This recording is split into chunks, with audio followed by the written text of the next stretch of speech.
अगली हेडिंग डालेंगे लवणों के पीएच मान। तो इसमें क्या होता है, लवणों की जो पीएच मान लिखेंगे इसमें पहले से। प्रबल अम्ल तथा प्रबल क्षार से बने लवण, प्रबल अम्ल तथा प्रबल क्षार से बने लवण उदासीन होते हैं। अब प्रबल अम्ल, जैसे देखना, मैंने प्रबल अम्ल ले लिया HCl और प्रबल क्षार ले लिया NaOH। जो इससे लवण बनेगा ये बनेगा सोडियम क्लोराइड और जल बाहर हो जाएगा। तो ये जो प्रबल अम्ल और प्रबल क्षार ये भी स्ट्रॉन्ग एसिड है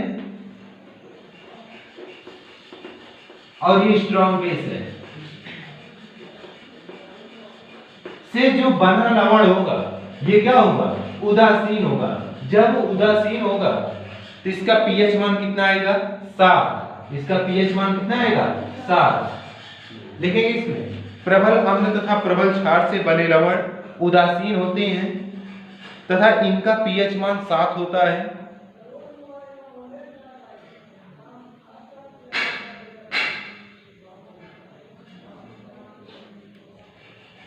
प्रबल अम्ल तथा दुर्बल क्षार से बने लवण, प्रबल अम्ल तथा दुर्बल क्षार से बने लवण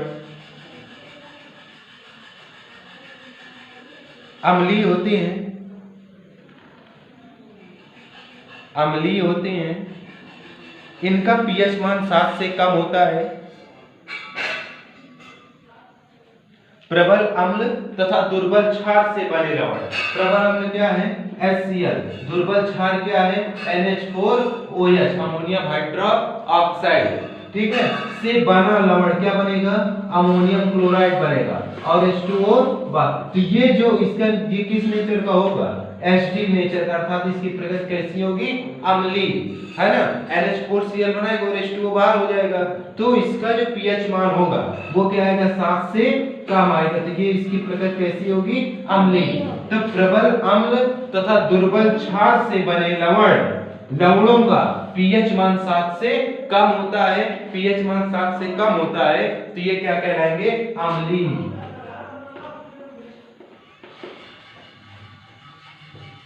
लिखेंगे प्रबल क्षार तथा दुर्बल अम्ल से बने लवण अम्लीय होते हैं,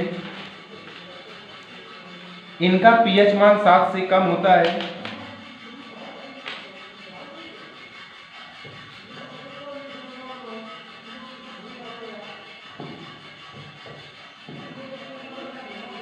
हो गया।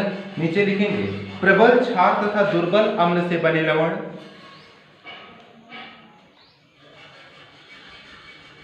प्रबल क्षार तथा दुर्बल अम्ल से बने लवण क्षारीय होते हैं, क्षारीय होते हैं। इनका पीएच मान 7 से अधिक होता है, इनका पीएच मान 7 से अधिक होता है।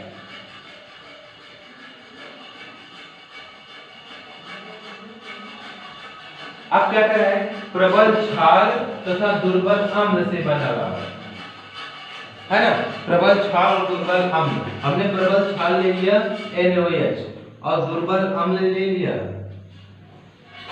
मान लिया हमने HCl ले लिया, कि ये क्या बनेगा, सोडियम साइनाइड NaCl और H2O आपका बाहर हो जाएगा। तो ये किस नेचर का होगा, ये आपका, इसका नेचर किस प्रकार का होगा, क्षारीय प्रकृति। जब क्षारीय प्रकृति का होगा तो इसका पीएच मान 7 से अधिक आएगा। बात समझ आ रही है। तो हम नेक्स्ट हेडिंग डालेंगे साधारण नमक कॉमन साल्ट, साधारण नमक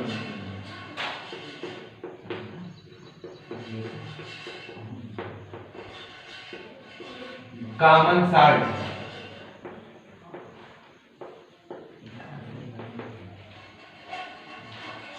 कॉमन साल्ट लिखेंगे इसमें साधारण नमक हाइड्रोक्लोरिक अम्ल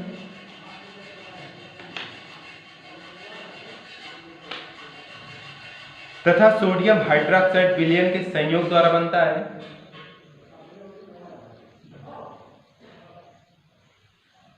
तथा सोडियम हाइड्रोक्साइड विलयन के संयोग द्वारा बनता है।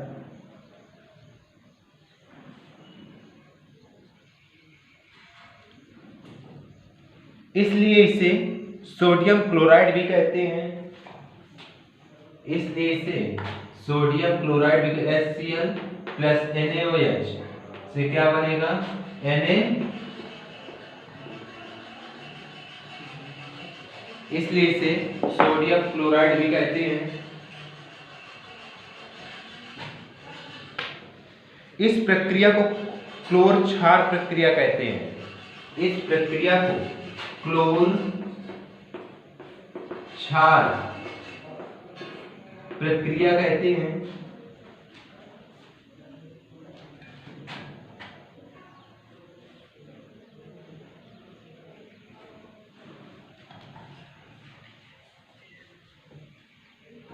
नहीं, रुक जाओ, ये नहीं, क्लोर क्षार प्रक्रिया ये नहीं है, इसको काट देंगे। नीचे लिखेंगे इसमें इसी लवण का प्रयोग हम अपने भोजन में करते हैं।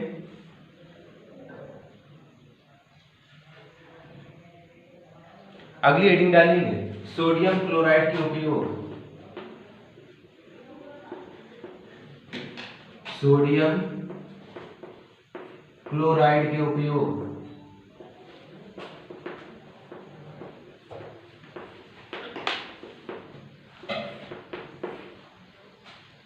इसमें पहला पॉइंट लिखेंगे साधारण नमक को भोजन के पकाने के अतिरिक्त, साधारण नमक को भोजन पकाने के अतिरिक्त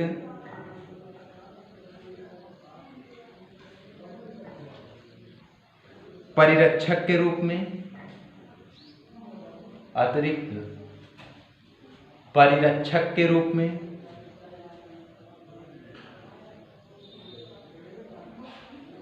तथा अनेक रसायनों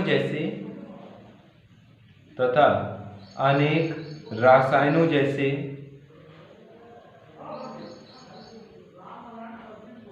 कास्टिक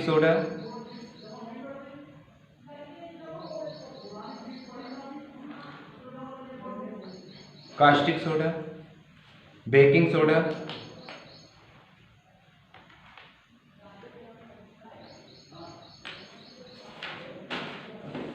धावन सोडा, विरंजक चूर्ण,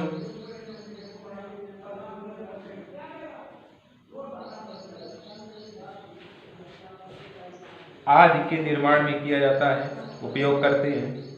आज के निर्माण में उपयोग करते हैं।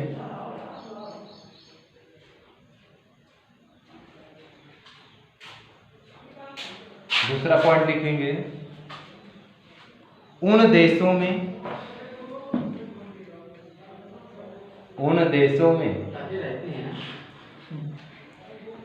जिनमें भारी हिमपात होता है, जिनमें भारी हिमपात होता है, वहां पर नमक की बौछार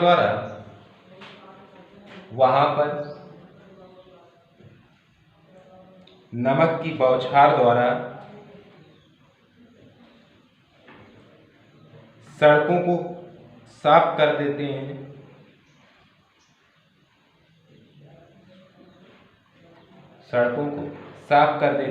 है ना।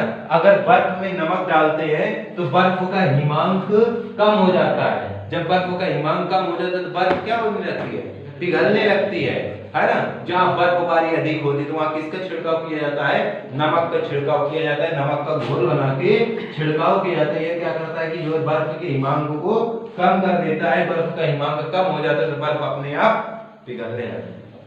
नेक्स्ट हेडिंग डालेंगे कास्टिक सोडा।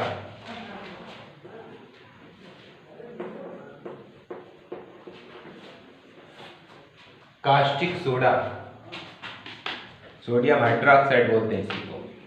लिखेंगे इसमें सोडियम क्लोराइड के जलीय विलयन में, सोडियम क्लोराइड के जलीय विलयन में विद्युत प्रवाहित करने पर यह वियोजित होकर सोडियम हाइड्रोक्साइड उत्पन्न करता है। यह वियोजित होकर सोडियम हाइड्रोक्साइड उत्पन्न करता है।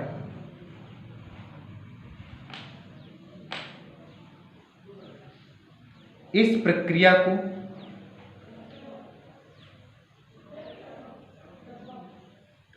क्लोर क्षार प्रक्रिया कहते हैं।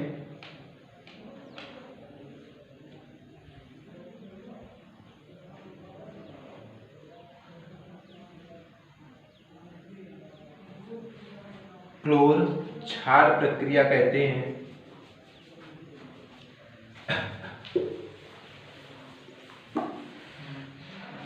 लिख लेंगे 2NaCl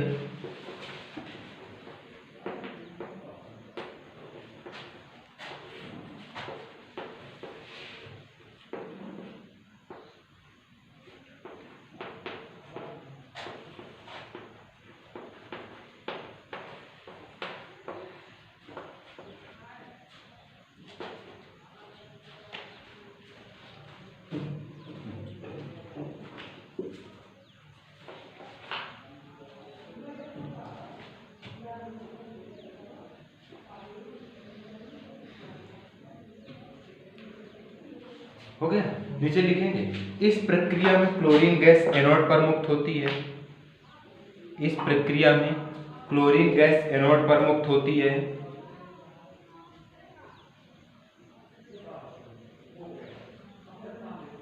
एवं हाइड्रोजन गैस कैथोड पर उत्पन्न होती है।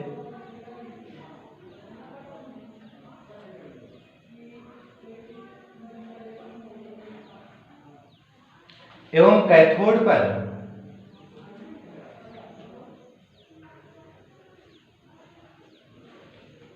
सोडियम हाइड्रोक्साइड का निर्माण भी होता है।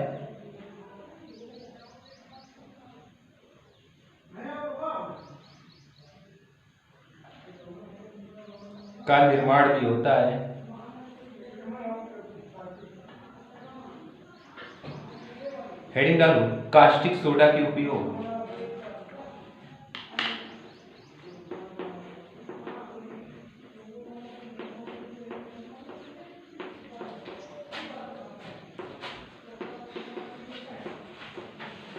कास्टिक सोडा के उपयोग, जैसे पहला पॉइंट लिखेंगे, इसका उपयोग साबुनों तथा अपमार्जकों को बनाने में होता है। इसका उपयोग साबुनों तथा अपमार्जकों को बनाने में होता है।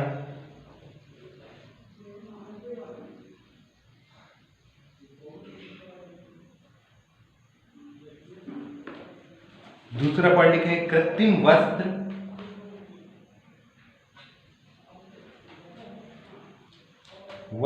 रेशे कागज निर्माण, बॉक्साइड अयस्क के शुद्धिकरण,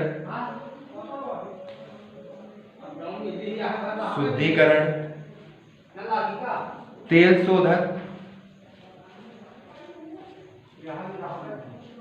शोधक तथा विरंजकों के निर्माण में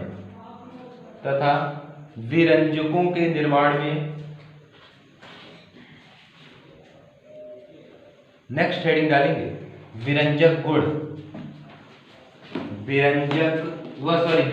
चूर्ण।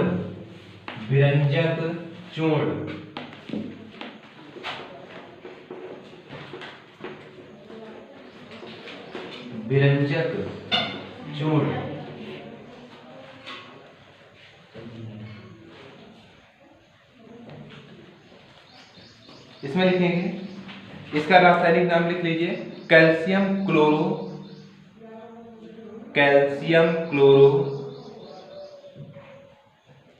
हाइपोक्लोराइड। इसका सूत्र लिख लेना CaOCl2।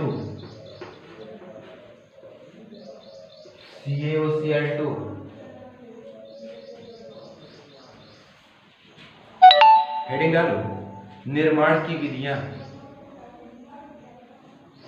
निर्माण की विधियां।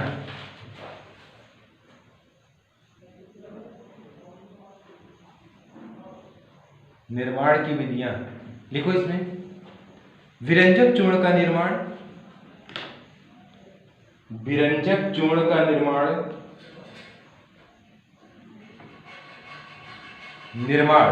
शुष्क बुझे हुए चूने पर,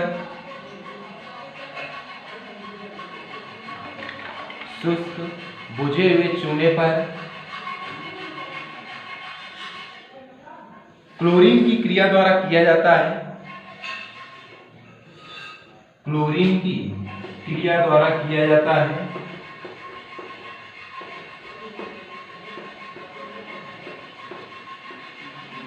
शुष्क बुझे हुए चूने पर क्लोरीन की क्रिया द्वारा ब्लीचिंग पाउडर, इसी को ब्लीचिंग पाउडर भी कहते हैं, का निर्माण किया तो H2O आपका बाहर हो जाता है।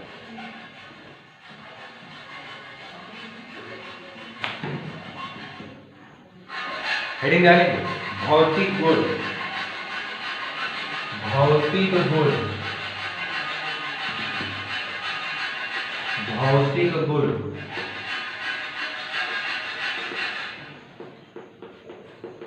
पहला पॉइंट इसमें लिखेंगे, यह हल्के पीले रंग का चूर्ण है, यह हल्के पीले रंग का चूर्ण है।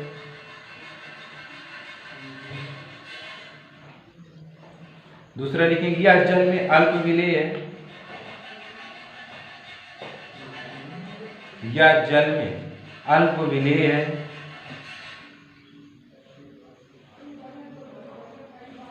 तथा जल में अल्प विलेयता का कारण,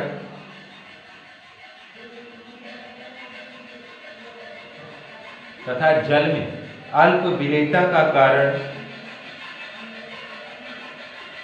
इसमें घुलित अशुद्धियां हैं, इसमें घुलित अशुद्धियां हैं। नेक्स्ट पॉइंट लिखेंगे, इसका जलीय विलयन, इसका जलीय विलयन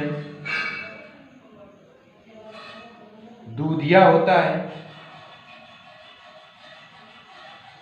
जलीय विलयन दूधिया होता है। हेडिंग डालेंगे रासायनिक गुण,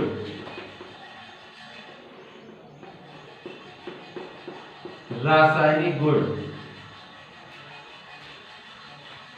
इसमें पहले हेडिंग डालेंगे गर्म जल से क्रिया, गर्म जल से क्रिया।